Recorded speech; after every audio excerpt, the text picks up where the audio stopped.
everyone. We are so excited to be here. We have so much to celebrate after yesterday. We have successfully met our match.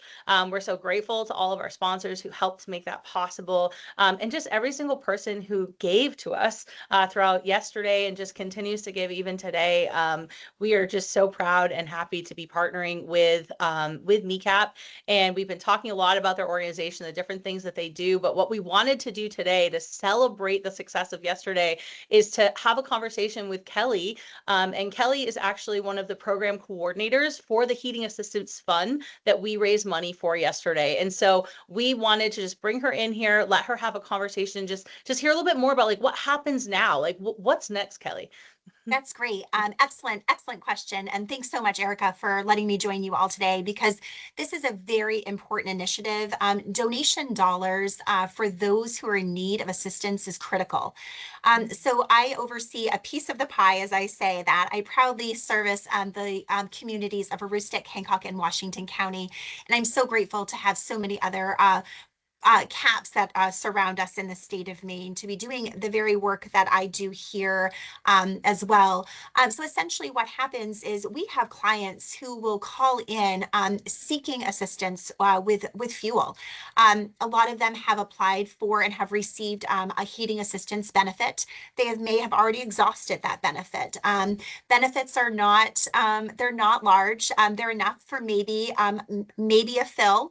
And so a lot of them will require some supportive donation assistance. So agencies like ACAP, who have kindly partnered with Bangor Daily News and all the wonderful people who've stepped up to make that possible. Essentially what happens is those community members call in and they will ask for assistance through the power of donation. From there, we generally set a threshold of a $100 gallon donation, excuse me.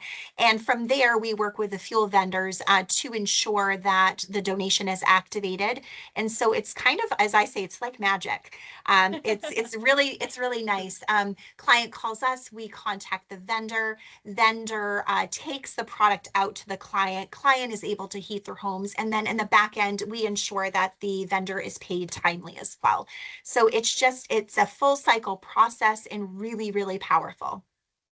Yeah, absolutely. I mean, and it's something that we know is so needed. In many of our conversations yesterday, we heard, from Victoria, the different statistics of just, how many people your organization is able to serve, and just the greater impact, literally from the bottom of the state to the top of the state, like all of it. And, that's one of the reasons we were so happy to be able to partner with you on this, because our missions kind of tie together in that way. We're serving different things, but our goal is still the same, to reach across the state. And so, we're just very, very excited for, everything that we were able to do and continuing to do. What I would love to do is actually hear a little bit about, maybe some stories. I mean, you work directly with the people that you serve. And so I would just love to hear for everyone to kind of know this is like a real person on the other end of this donation. Absolutely.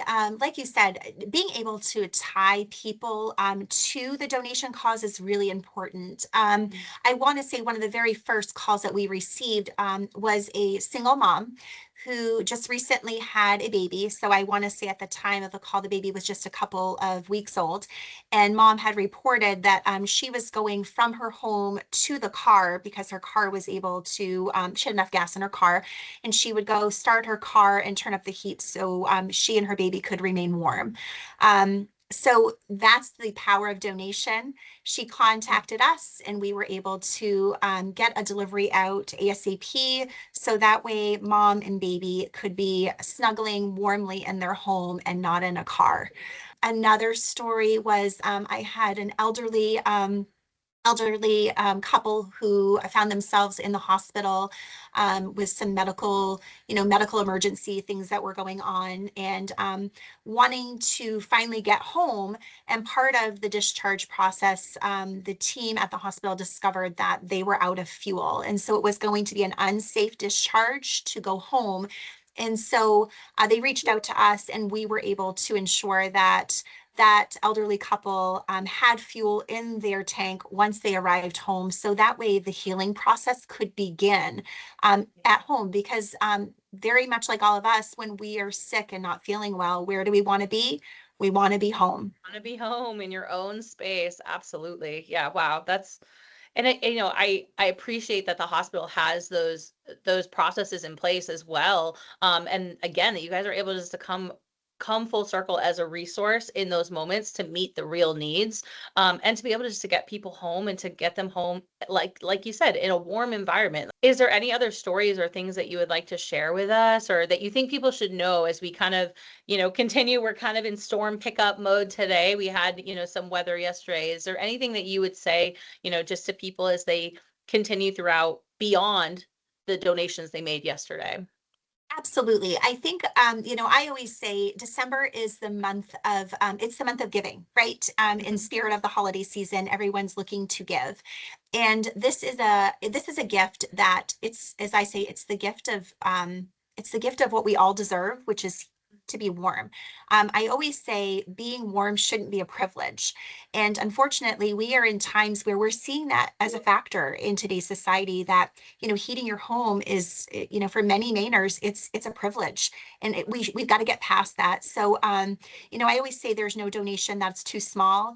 If you have 10 extra dollars to give, reach out to your local caps, or reach out to me cap, reach out to Bangor Daily News, and they can certainly help orchestrate where those funding streams will go. And no amount is too small, and we will ensure that the people of Maine are taken care of. And it doesn't discriminate. We are seeing, like I said, single moms just starting out, on the journey of motherhood, and to have a warm place to be able to nurture and love their baby. Right to our oldest of clients who have worked their entire lives and are living on fixed incomes and just need a little bit of assistance to get by. Fuel is expensive, so I think this is a great time for us as the Maine people we are, to rally together and service those who need it most. Yep. Absolutely. I couldn't agree more. I just encourage people, to continue just to keep in that giving mindset as we go throughout the rest of the year. And again, just thank you guys for all of the work that you do and all the things that you guys, the different communities that you serve. It's such a vital resource that we are very grateful to have been a part of, Giving Tuesday with you. And we're looking forward to what's next for you and for our organization, and hopefully ways that we can continue to partner together. Absolutely. Thank you, Erica. It was a pleasure. You too. Thank you.